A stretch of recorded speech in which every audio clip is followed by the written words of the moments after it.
Hello friends, मेरा नाम है हसन नसीम और आप देख रहे हैं एजुकेशन विद हसन नसीम। तो दोस्तों, जैसा कि हमने ऑटोमेटा की सीरीज़ को स्टार्ट किया हुआ है, तो आज हम पढ़ेंगे how to draw F A और D F A with given strings. यानी कि हम जो स्ट्रिंग्स हैं उनसे एफ ए और डी एफ ए को कैसे जनरेट करेंगे। ठीक है, तो आइए स्टार्ट करते हैं। तो स्टार्ट करने से पहले मेरी आपसे गुजारिश है कि मेरे चैनल को सब्सक्राइब कीजिए और अगर वीडियो अच्छी लगे तो लाइक ज़रूर कीजिएगा। चलिए आइए स्टार्ट करते हैं। तो सबसे पहले हम देखते हैं कि स्टार को, ये जो हमने लास्ट लेक्चर में पढ़ा कि उसे कैसे क्या कहते हैं उसे। तो स्टार को हम लूप भी कहते हैं, या इसको हम आसान अल्फाज में कहते हैं कि जो जिसके ऊपर स्टार होगा वो वैल्यूज़ बार बार रिपीट होंगी। ठीक है, सेकंड पे फॉर एग्जांपल अगर बी के ऊपर स्टार है, ठीक है, तो या तो ये एम्प्टी सेट होगा या बी होगा या डबल या ट्रिपल बी। तो इसको हम इन्फिनिट लूप भी कहते हैं कि इन्फिनिट वैल्यूज जनरेट करेगा बी के। अगर यहाँ ए होता तो ये ए के जनरेट करता, सी होता तो सी के जनरेट करता। तो अब क्वेश्चन है कि draw F A for A B का क्लोयर ए, कि ए और बी का स्टार है और ए, तो इसके साथ आप इसका डी एफ ए भी ड्रा करें। तो उसको ड्रा करने से पहले एक हैक है, ठीक है, कि जितनी आपके पास वैल्यूज़ होंगी, ठीक है, अगर किसी ए के ऊपर स्टार हो, ठीक है, अगर क्वेश्चन के अंदर किसी एक लेटर के ऊपर स्टार हो तो आप उसका डीएफए किस तरह बनाएंगे। तो आप उसका डीएफए इस तरह बनाएंगे कि जितने लेटर्स होंगे उतनी ही स्टेट्स होंगी।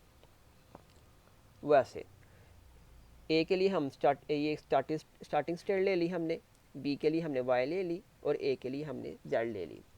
तो आपने सेकंड स्टेप ये करना है कि जिनके ऊपर क्लोयर नहीं होगा उनके लिए आपने ट्रांजिशन बना लेनी है। फॉर एग्जांपल ए और इस ए के लिए इसके ऊपर जो है वो क्लोयर नहीं है, तो इसके लिए हम एक ट्रांजिशन बना लेंगे ए टू वाई और वाई से ए टू जी। ए की ट्रांजिशन बनाएंगे जो कि जी तक पहुंचेगी। और एट द एंड जिनके ऊपर क्लोयर होगा उनके लिए हम ट्रांजिशन बना देंगे, यानी कि उनके लिए हम लूप बना देंगे। तो उसका लूप ऐसे बनेगा, ये बी का हमने लूप बना दिया इसके ऊपर, यानी कि यहाँ से ए गया, ठीक है, वाई पे। अगर यहाँ पर हमें कहता कि आपके पास है ए बी ए, तो क्या करते हम पहले ए को रन करते, फिर हम बी को रन करते एक दफ़ा, फिर हम ए को रन करते और हमारा जो है वो डी एफ ए कम्प्लीट होता। अगर वो हमें कहते कि आप बनाएं ए बी बी ए, ठीक है, तो इस केस में क्या होता, हम पहले एक दफ़ा रन करते, बी को रन करते, दोबारा बी को रन करते और फिर हम ए को रन करते। और अगर यहाँ पर तीन बी होते तो हम क्या करते, हम यहाँ पर ए को रन करते, फिर हम बी को रन करते, फिर हम बी को रन करते और लास्ट फिर बी को रन करके हम ए की तरफ अपना फॉलो करते। तो इस तरह हमारा डी एफ ए कम्प्लीट होता। तो इसको समझने के लिए मैं आपको एग्जांपल देता हूँ। इसकी जो सिमुलेशन एप्लीकेशन है वो इस तरह से कि ये देखिए, यहाँ हमने एक इनिशियल स्टेट बना ली एक्स के नाम की, ठीक है, इसको हमने मार्क कर दिया इनिशियल स्टेट। यहाँ हमने एक स्टेट बना ली वाई के नाम से जो कि रैंडम स्टेट है। यहाँ हमने बना ली एक जेड स्टेट जिसको हमने फाइनल स्टेट का नाम दे दिया। तो उसको हमने क्या किया, हम इसको लिंक कर लेते हैं। पहले हम ए के लिए बना लेते हैं, ठीक है, ये भी हमने ए के लिए बना लिया और इसके ऊपर हम लूप लगा लेते हैं बी का। ये देखिए लूप आ गया, इसने ऑटोमेटिकली यहाँ पर लूप दे दिया। इसको हम क्या करेंगे, इसकी हम ट्रैक्शन थोड़ी चेंज कर लेंगे और ये देखिए अगर मैं इसको रन करता हूँ, मैं उन्हें कहता हूँ कि आप रन करें मिनिमम वैल्यू ए बी ए, तो ये क्या करेगा, इसकी हम स्लो मोशन थोड़ा कर लेते हैं। अब देखिए ये ए गया, A B A, I think आपको क्लियर हो गया होगा।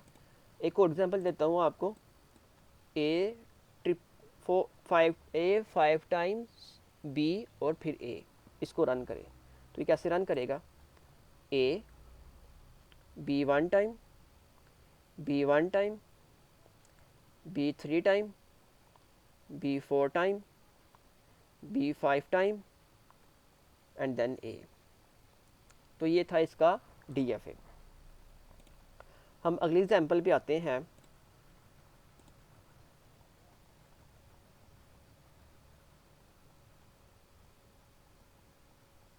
कि हाउ टू ड्रा FA और DFA with given strings in case of concatenation.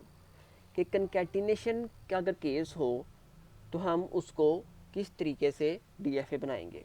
For example, अगर वो कहता है कि if closure property is on two और more consecutive letters then all letters have one state. तो इसके कहने का मतलब ये है कि अगर आपके पास एक ऐसा स्ट्रिंग हो जिसमें से दो या दो से ज़्यादा वैल्यूज़ के ऊपर जो है क्लोजर प्रॉपर्टी हो और आपस में कंकैटिनेट कर रहे हो, यानी कि ये देखिए कि कंसेक्यूटिवली ए और बी के ऊपर क्लोजर प्रॉपर्टी है, यहाँ तीनों के ऊपर क्लोजर प्रॉपर्टी है, तो उसको हम कैसे जनरेट करेंगे। तो उसको हमने ऐसे जनरेट करना है कि then all letters have one state, यानी कि इन इन दो की एक स्टेट होगी और इसकी एक स्टेट होगी। यानी कि मैं आपको मिसाल देता हूँ, ये देखिए कि ये दोनों इन दोनों के लिए एक स्टेट होगी और इसके लिए एक स्टेट होगी, यानी कि हम दो स्टेट्स बनाएंगे, यहाँ हम तीन स्टेट्स नहीं बनाएंगे। तो देखिए ये हमने दो स्टेट्स बना ली, एक्स और वाई। ए बी जो है हम उसको एक्स के लिए रखेंगे ठीक है, यानी कि हमने पहले उसको बना ली जिसके ऊपर स्टार नहीं था, ए की बना ली, यहाँ पर ये क्लियर हो गया, यानी कि ये जो स्टेट है ये फाइनल स्टेट है, ए इसकी फाइनल स्टेट है। और देन हमने इसके ऊपर एक लूप लगा दिया ए और बी का। आई होप आपको क्लियर हो गया होगा।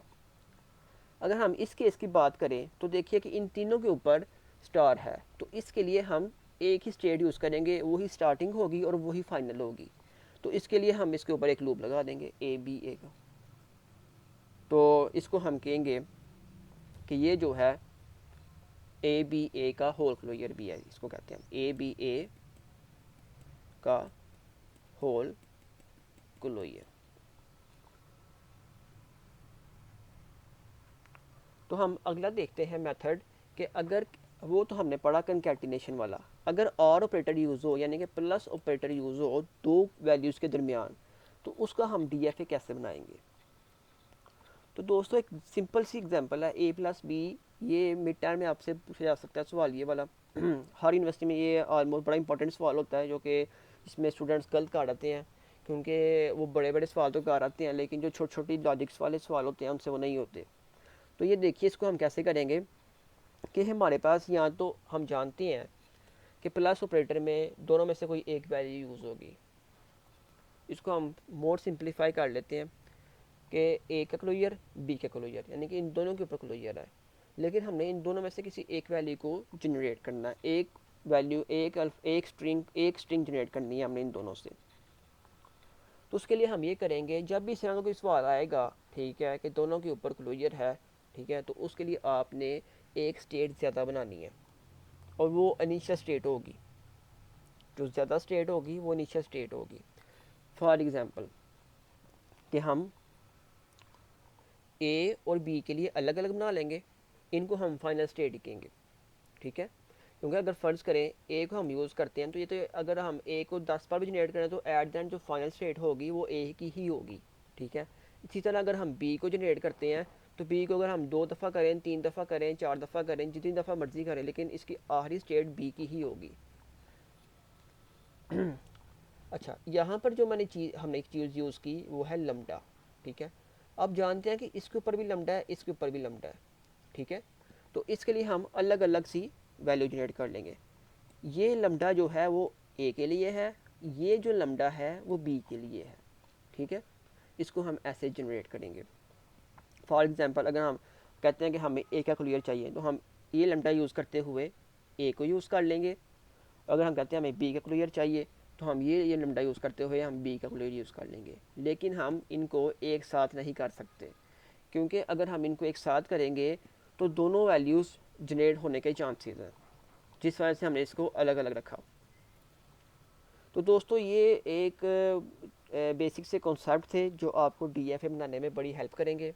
इंशाल्लाह जो हम आगे पढ़ेंगे, आगे हम जो थोड़ी एग्जांपल्स करेंगे वो थोड़ी कम्प्लेक्स होंगी, लेकिन उससे पहले ये आपकी बेसिक स्ट्रॉन्ग करना एक मकसद था कि जो बिगनर्स हैं या जिनको ऑटोमेटा की बिल्कुल भी समझ बूझ नहीं, वो इसी तरीके से एफ़ए को बना लें, क्योंकि मिड टर्म और स्पेशली फाइनल टर्म इन दोनों में आपसे मेन क्वेश्चंस एफ़ए के ही होंगे।